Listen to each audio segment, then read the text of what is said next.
जय हिंद दोस्तों, Indira English classes में आप सबों का स्वागत है। हम लोग वॉइस पढ़ रहे हैं, है ना। टेंस से रिलेटेड वॉइस ओवर हो चुका है और हम लोग स्पेशल रूल्स में इन कर चुके हैं, है ना। और पर डे हम आपके लिए वॉइस का एक एक वीडियो देते रहते हैं। आप उसको पूरा देखते होंगे और याद भी करते होंगे, फिर बनाते होंगे, है ना। अब हम लोग वो जो वॉइस पढ़े हैं उससे रिलेटेड कुछ एग्जाम्पल्स देखने जा रहे हैं इस वीडियो में। कुछ एक्टिव सेंटेंसेस होंगे उसको पेसिव में बदलेंगे, कुछ पेसिव सेंटेंसेस होंगे उसको एक्टिव में बदलेंगे। आप कितना पढ़े हैं, आप कितना समझे हैं आप, है ना। तो उस वो तो पता आपको इस वीडियो से चल जाएगा, है ना। यदि आप अच्छी तरह याद किए होंगे, समझे होंगे तो आपको दिक्कत नहीं होगी। यदि याद नहीं किए होंगे, समझे नहीं होंगे तो प्रॉब्लम होगी। इसलिए आप घर पर सेल्फ स्टडी करते रहिए, है ना। चलिए हम लोग शुरू करते हैं। लिखते हैं हम लोग पहले, change the voice of the following sentences. Change the voice of the following sentences. नीचे दिए गए सेंटेंसेस के वॉइस को बदलिए। यदि जो सेंटेंस एक्टिव में होगा उसको पेसिव में कर दीजिएगा, जो पेसिव में होगा उसको एक्टिव में करिएगा। वो तो पहचानना पड़ेगा कि कौन एक्टिव में है और कौन पेसिव में है। तो चलिए एक सेंटेंस लिखते हैं, आप उसको पहचानिए, समझिए, है ना। ये पहला नंबर में सेंटेंस है, शी sang a song। इस सेंटेंस को देखिए, शी sang a song। इसमें देखिए लिखा है, शी सब्जेक्ट है, sang वर्ब है, a song ऑब्जेक्ट है। और ये sang वर्ब का दूसरा फॉर्म है, sing का सेकेंड फॉर्म song होता है। तो बताइए ये sang जो है वर्ब का दूसरा फॉर्म एक्टिव में होता है कि पेसिव में, है ना। तो सबसे पहले टेंस समझ लीजिए, वर्ब का दूसरा फॉर्म पास्ट इंडेफिनिट में होता है। किसमें होता है? पास्ट इंडेफिनिट में। और ये पेसिव में कभी भी वर्ब का सेकेंड फॉर्म यूज नहीं होता। किसी भी टेंस का यदि पेसिव होगा उसमें वर्ब का थर्ड फॉर्म होगा।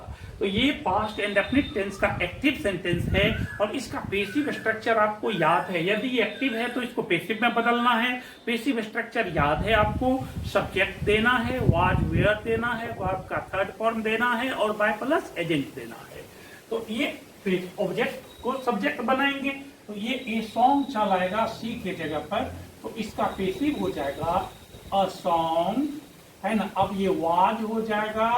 अब ये सिंग का थर्ड फॉर्म संग हो जाएगा, बाय शी चल आएगा इधर, हर हो जाएगा।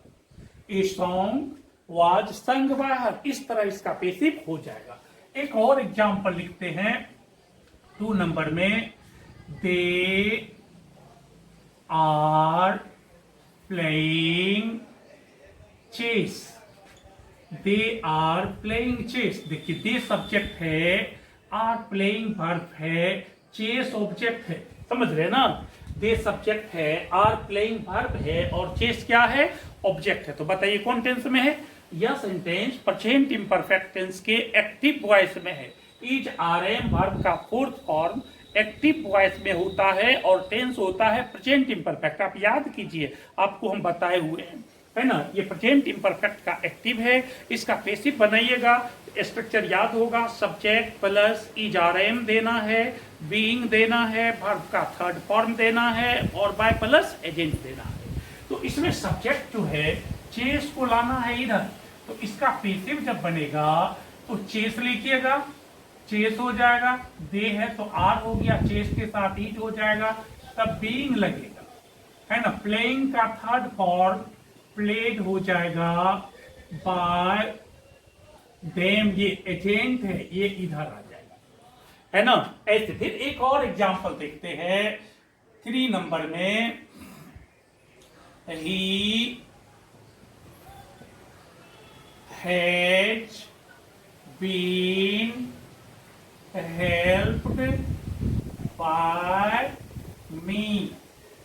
इस सेंटेंस में देखिए, ही सब्जेक्ट है, हैज बीन हेल्प्ड वर्ब है और मी ऑब्जेक्ट है ना। बताइए ये सेंटेंस को पहचानिए, किस टेंस का एक्टिव है या पेसिव है। अब देखिए, हैज बीन हेल्प्ड वर्ब का थर्ड फॉर्म है, हैज बीन भी वर्ब का थर्ड फॉर्म या हैव बीन वर्ब का थर्ड फॉर्म रहता है तो यह सेंटेंस प्रेजेंट परफेक्ट टेंस का पेसिव होता है।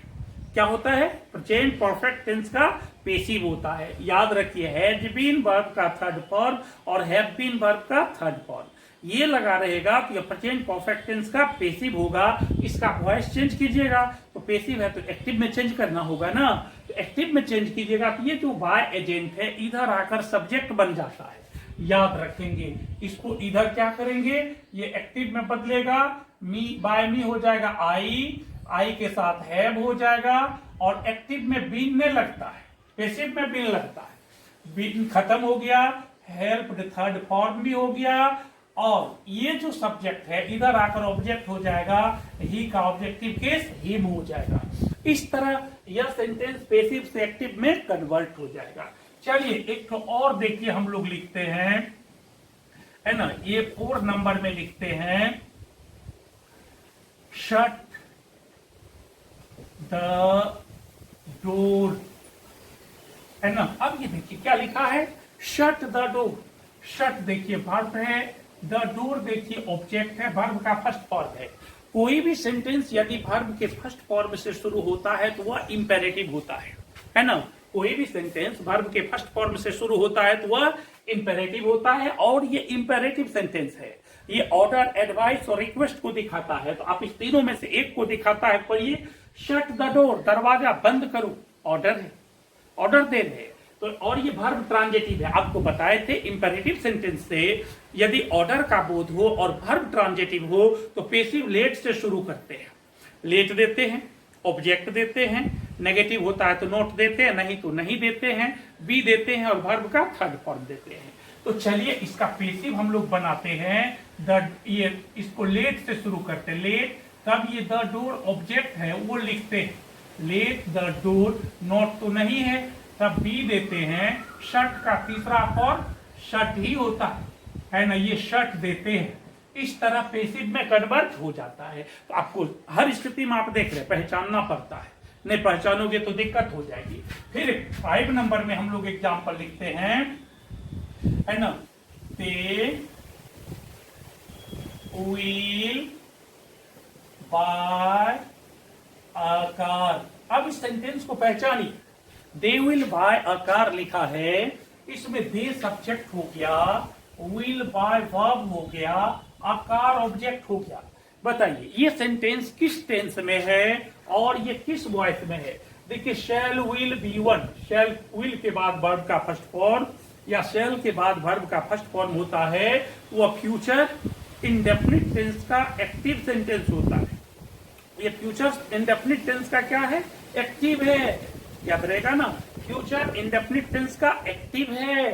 तो इसको आप पेसिव में बदलेंगे तो फ्यूचर इंडेफिनिट का पेसिव स्ट्रक्चर आपको याद है, याद रखना चाहिए, आपको बता चुके हैं। सब्जेक्ट होता है, शैल या विल होता है, बी होता है, वर्ब का थर्ड फॉर्म होता है, तब बाय प्लस एजेंट होता है ना। तो सबसे पहले सब्जेक्ट होता है, तो सब्जेक्ट को ये ना हो जाएगा, ऑब्जेक्ट ही ना सब्जेक्ट होता है, एक कार चलाएगा इधर, तो इसका पेसिव जब बनेगा ये हो जाएगा अ कार, तब विल है तो विल दे दें, तब आप बी लगाएं, बाय का थर्ड फॉर्म बाउट दें, तब बाय दें, एजेंट दे, देम दे चलाएगा इधर, देम हो जाएगा। इस तरह एक्टिव से पेसिव में बन जाएगा, या फ्यूचर इंडेफिनिट का है। फिर एक और एग्जांपल देखते हैं हम लोग 6 नंबर में। 6 नंबर में देखते हैं, है ना, लिखते हैं they were being taught by Ram, they were being taught by Ram. इसमें देखिए दे सब्जेक्ट है, वर बीइंग टाउट वर्ब है और राम ऑब्जेक्ट है। अब इसको पहचानिए किस टेंस में है, क्या इसका वॉइस है। इसमें देखिए वेयर, बीइंग और टाउट लगा है, ये पास्ट इम्परफेक्ट टेंस का पेसिव सेंटेंस है। आपको याद होगा was, were, being plus verb का थर्ड फॉर्म लगा रहता है, तो वो पास्ट इम्परफेक्ट का क्या होता है, पेसिव होता है, ये पास्ट इम्परफेक्ट का पेसिव है, तो इसका मतलब आपको एक्टिव में बदलना होगा। वॉइस चेंज करने का क्या मतलब, जो एक्टिव है उस पेसिव में और जो पेसिव है एक्टिव में, तो इसको जब कन्वर्ट करिएगा तो ये बायराम जो है ये शुरू में आ जाएगा, जो एजेंट है इधर आकर क्या बनता है, सब्जेक्ट बनता है, तो इसका एक्टिव होगा, एक्टिव लिखते हैं, है ना। तो बायराम इधर आएगा तो सीधा राम हो जाएगा, है ना। तब ये दे प्लुरल है तो वेयर लगा, राम सिंगुलर है तो वाज हो जाएगा। ये देखिए पेसिव में बीइंग लगता है, एक्टिव में नहीं लगता, इसलिए बीइंग का यूज नहीं करना है। और वाज वेयर के बाद वर्ब का फोर्थ फॉर्म देना है, तो टाउट का फोर्थ फॉर्म टीचिंग होता है। क्या होता है, टीचिंग होता है। तब ये दे जो है इधर आकर ऑब्जेक्ट हो जाएगा देम, क्या हो जाएगा, देम हो जाएगा। इस तरह हम लोग एक्टिव से पेसिव में कन्वर्ट करते हैं। फिर देखिए एक और एग्जांपल 6 नंबर में, है ना, सॉरी 7 नंबर में देखते हैं, है ना। 7 नंबर में एक और एग्जांपल देखते हैं। 7 नंबर में देखते हैं, लिखा है एक तो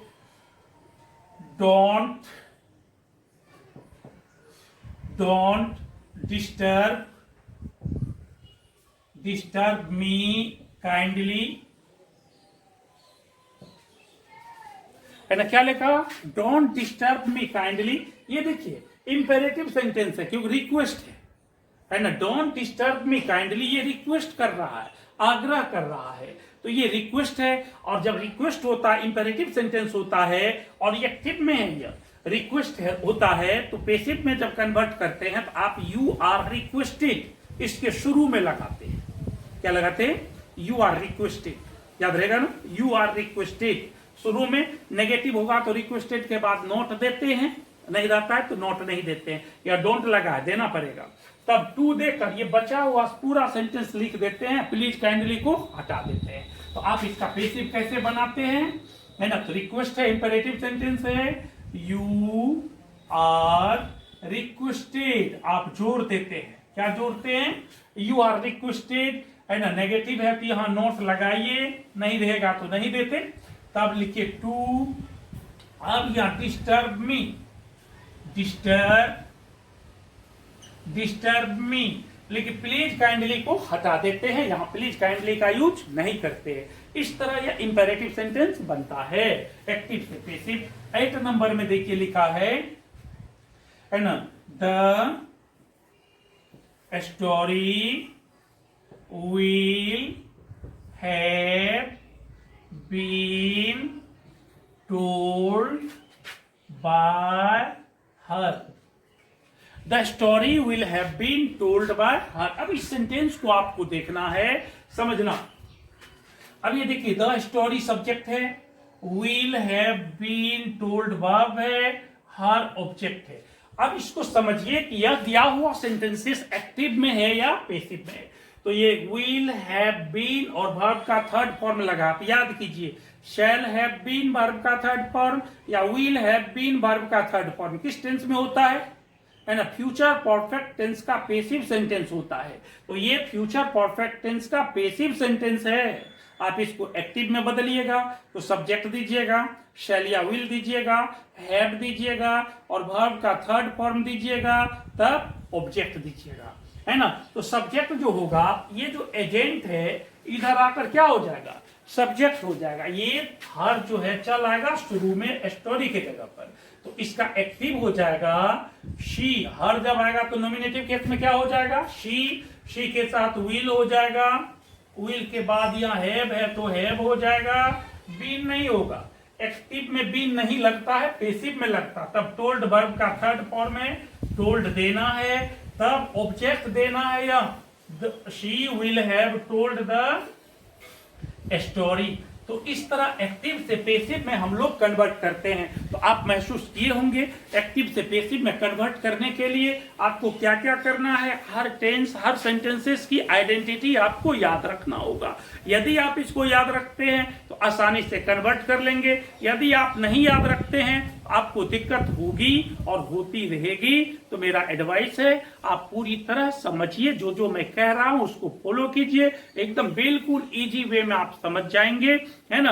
आपको यदि वीडियो अच्छी लगी अपने दोस्तों रिश्तेदारों को भी शेयर कर दीजिए, ताकि उनको भी सीखने का मौका मिल सके, उनको भी फायदा हो सके, है ना। Thank you for watching the video. जय हिंद।